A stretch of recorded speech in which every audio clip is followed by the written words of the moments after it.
In this video, we're going to create a frequency distribution using pivot tables. We're going to begin by opening up the file called frequency distribution. Open that up.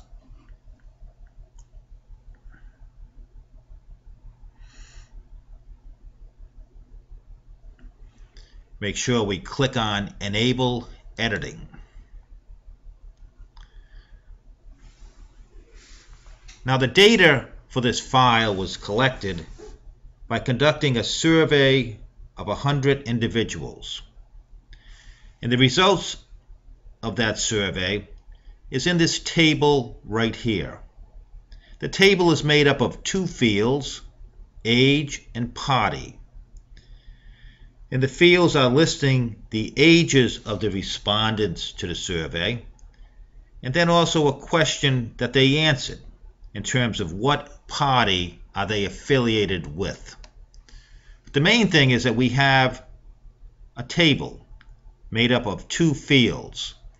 The size of that table, if we go Control End or Control Down arrow, will show us that we had 101 rows, the top row being the field name. So long and short of it is that we had 100 people responding to the survey.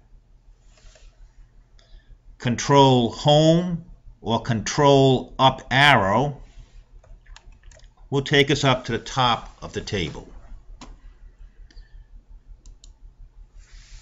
In order to create our pivot table, the first step is to take this information and turn it into an Excel table. How you do that is by positioning your cursor directly beneath the headers or field names, and then going Control T. We get a box that describes the size of the table. We have to make sure that we have a check mark next to My Table Has Headers. Click OK.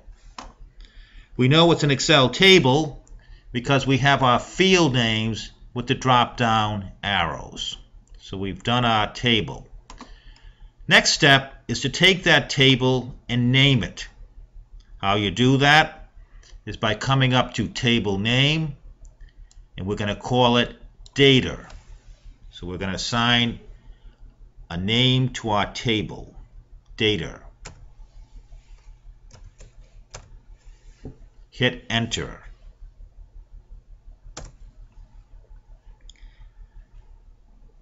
Next step is to take our table and we're going to turn it into a pivot table.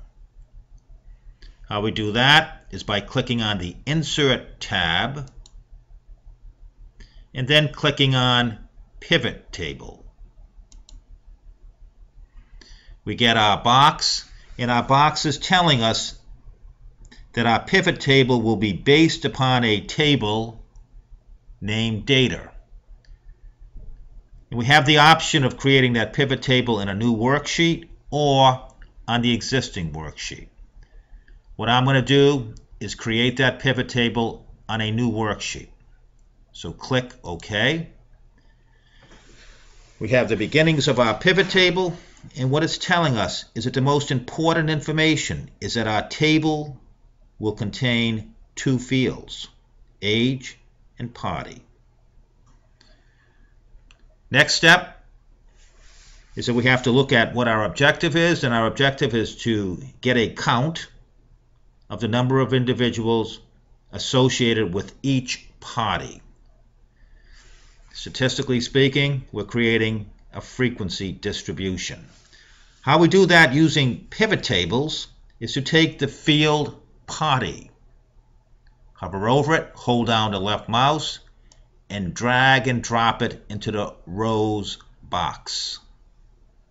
By doing that, we've determined right off that there's three parties associated with the survey: Democrats, Independents, and Republicans. So it's basically grouped the information in that table.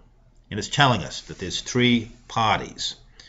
To get a count of the individuals and in terms of how they responded, the next step is to take the party field again, hold down your left mouse and drag and drop it into the values box. And it's telling us right off that what's happened here is that it's given us a count of the parties. So we have a count of the parties. If for some reason we didn't get a count but a sum or an average, in order to change that, we would click within one of the cells where we have one of the counts, right click, value field settings, the name of the field right now, but we would make our change right here where we would have the ability to sum or average or max. Once again, we got a count, that's what we're looking for, but if we had to edit it, that's how we would go about it, within value field settings. So we have our count.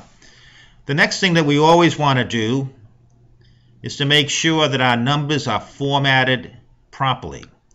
We click within one of the numbers, right click, number format. In this case, we want to click on number, it's not currency,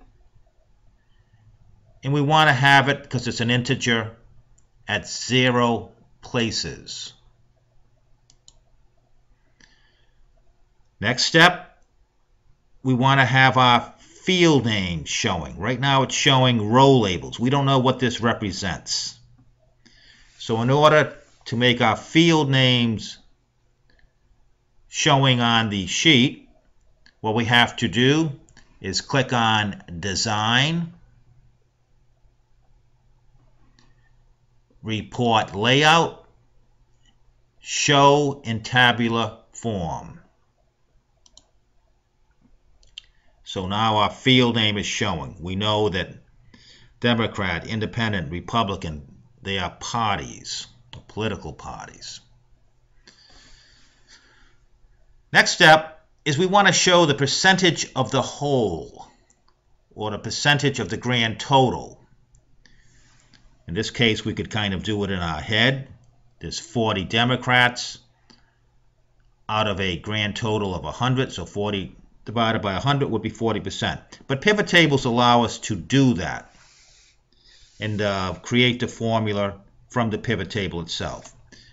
How we do that is by, once again, coming over to our field listing, and what we're going to do is take the field party and drag and drop it into the values box.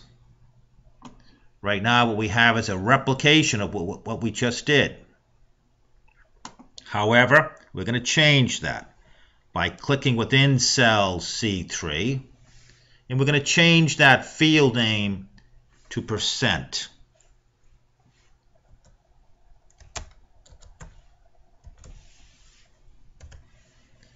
Next, we're going to click within this cell right here underneath %. In order to show it as a percentage of the grand total, we're going to right click, value field settings. You can see here that the name is %. We want to make a change here. We want to show values as. We're going to click here, show values as. Right now there's no calculation, but we're going to change that by clicking on the drop down menu or arrow. Scroll down to percentage of the grand total. That's what we want to show, percentage of the grand total. Click on it, click OK. So our pivot table now is showing us the parties, the counts, and the percent of the grand total. In order to create a chart, we have a couple of ways of doing it. We could click within here, and the best chart to show this information would be a column chart. We click within here, click on Insert, and come over to Chart. Or another way of doing it is by holding down Alt F1, which gives us the default chart. So Alt F1 will create the default chart, which in most cases is usually the column chart. So right now our column chart is showing us the various parties, the counts. It's showing us percents, but it's not really visible. It's very hard to determine. So what we're going to do is we're going to create a secondary y-axis which will show us the percents. And the easiest way of doing that, I'm going to make my chart a little bit bigger. The easiest way of doing that is by clicking within the chart area, right-click, change chart type, and scroll down to Combo. Now, once again, there's a whole bunch of charts that we could create, but we want to scroll all the way down to Combo Chart and left-click on it. We have our count of the parties, which is showing us a clustered column chart, but we want to make a change here. Come down to percent. We want to show a line with markers. Click the down arrow. Line with markers. Still not showing, but in order to make it show, what we need to do is click on the box that has secondary axis right here.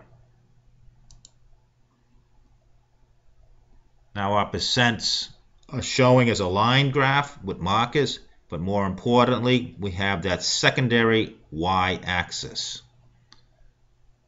Click OK. In order to get rid of these boxes right here, the easiest way of doing it is to hover over one of the boxes, right-click, and hide all field buttons on the chart. Click on it. They're now gone. You always want to have a title for your chart. We're going to come up here and click on the plus, Chart Elements. Click on Chart Title.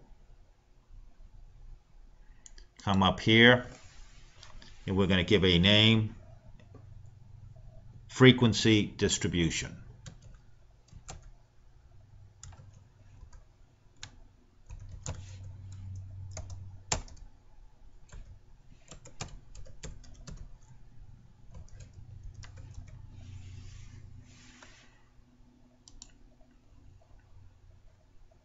Once again, we've very easily created a frequency distribution from our table that was listing results of a phone survey of 100 individuals. Thank you.